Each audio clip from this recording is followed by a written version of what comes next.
and she actually got hit in the kidneys, man. Them was liver hits. Do y'all know what happens with a that Caitlin Clark was possibly flopping? So this was the play that occurred, and I'm going to play the clip here in a minute. But as you guys can see, an act after the foul. So Caitlin Clark is on the ground, bro. On the ground. Now we all seen her.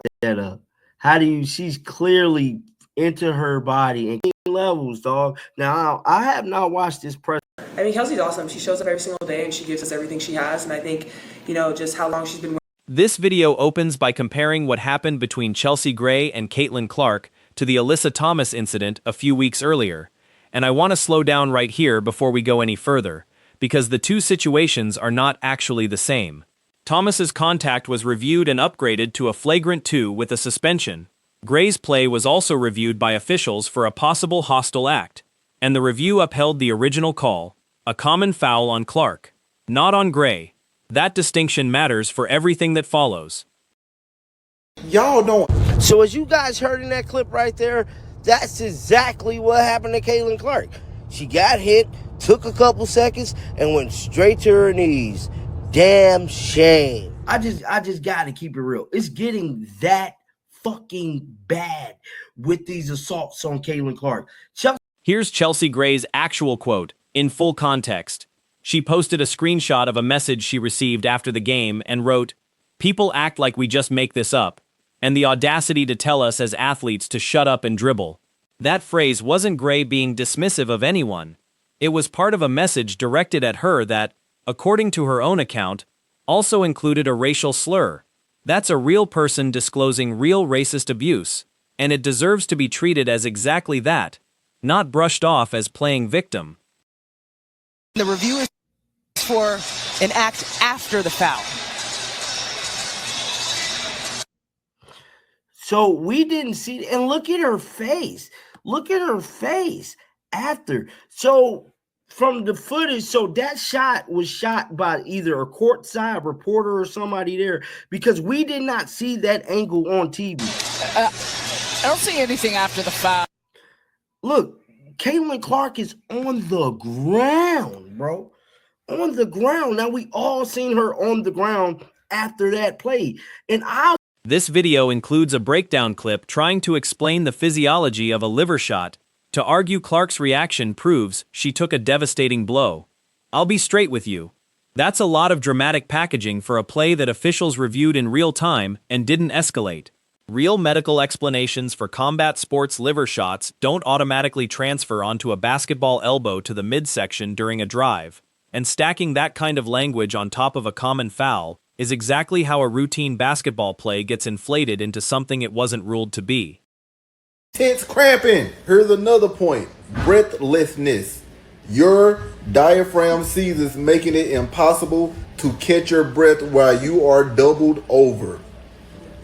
That's exactly what we seen in the video. Now, I know a lot of you Caitlin Clark haters, anytime y'all have a chance to where it looks like something where y'all can use it against it, y'all do it. I understand it. I understand anytime you can kick Caitlin while she's down, you nasty individuals are going to do it. I understand that. But when it comes to logic, y'all don't. So as you guys heard in that clip right there, that's his. The framing here, it's getting that bad with these assaults on Caitlin Clark, is worth pushing back on directly. One incident this season, the Thomas play, was genuinely reviewed and upgraded. This one wasn't. Lumping every hard foul into the same assault bucket doesn't hold up once you actually check what the league's own review process concluded in each case. Caitlin Clark. Don't this sound oh so familiar? Didn't Alyssa Thomas do this same exact thing 2 weeks ago? Yes, she did, bro. And created a whole firestorm about it. Now, I've been seeing people say that it was a basketball play, but there is a video I'm going to show you guys. Here's the actual play, and it's worth watching for what it really shows. Gray driving, faking a couple of times, catching Clark with an elbow to the midsection while pivoting into her shot, and Clark going down immediately afterward. That's real, physical, competitive basketball. It's also exactly the kind of contact that happens in the paint constantly across this league, which is part of why so much of the fan reaction to this specific play went the opposite direction from what this video suggests. Knock it down when we get the ball. Yeah, Steph, just having a game like this, doing a road trip, how satisfying is it? It's huge. It's huge. I thought our team was tough-minded. We withstood that run in the third quarter. We locked down defensively after that. I mean, I think we came into the half, they were shooting almost 52% from the floor. They ended the game with 39%. The officials paused specifically to review this for a possible hostile act, and after looking at it, the ruling didn't change. Common foul on Clark, nothing added against Gray. That's a meaningful outcome. It means the league's own review process, in real time, looked at this exact contact and did not find grounds to treat it as intentional or excessive. Bang! And see, y'all want to go attacking because y'all hate Caitlin. Y'all are nasty individuals. A liver shot triggers a unique, agonizing physical shutdown. The impact causes excruciating, deep, radiating pain that often hits with a slight delay. A slight delay. It forces your breath out completely, drops your blood pressure, and involuntarily buckles your leg. A lot of the reaction to this play, from actual fans and mainstream sports outlets, not just this video, went toward criticizing Clark for what looked like an exaggerated response, with plenty of people calling it the most obvious flop of the 1BA season. I'm not saying that take is definitely right either. Athletes absorb real contact that doesn't always look dramatic on replay. But it's the far more common read of this specific play than the near-broken rib framing being pushed here. The review is for an act after the foul. So we didn't see, and look at her face. Look at her face after. So from the footage, so that shot was shot by either a courtside reporter or somebody there, because we did not see that angle on TV. I don't see anything after the foul. Look, Caitlin Clark is on the ground, bro. On the ground. Now, we all seen her on the ground after that play. And calling this insanity from the 1BA to allow this to keep happening doesn't match what actually happened procedurally. The play was reviewed, and the review didn't find a violation. If you disagree with that outcome, that's a fair basketball opinion to hold. But it's a different claim than saying the league is allowing dangerous plays to slide unchecked, when in this specific case, the checking process is exactly what happened. A whole firestorm about it. Now, I've been seeing people say that it was a basketball play, but there is a video I'm going to show you guys in this video of someone breaking down exactly what happened to Caitlin Clark, the exact way it went down, because I'm here to tell you, I thought she got hit in the ribs, and she actually got hit in the kidneys, man. Talk about assault to injury. Now, I don't know what it is with these people always. Every hard foul involving Clark this season is getting a second look before anyone's even finished watching the replay, and that's a real, documented shift. Reporting has connected some of that increased scrutiny to the political and media pressure following the Thomas incident. That's a legitimate storyline on its own.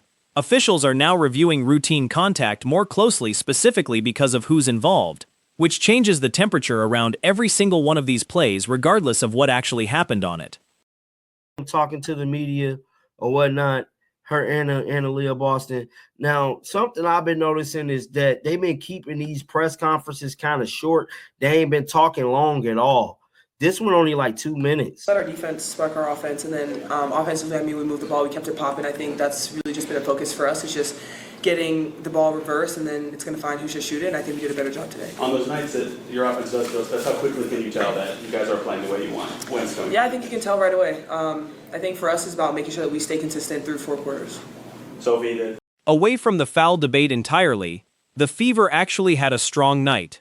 Sophie Cunningham and Aaliyah Boston both spoke afterward about the team's ball movement and defensive focus fueling a big offensive performance.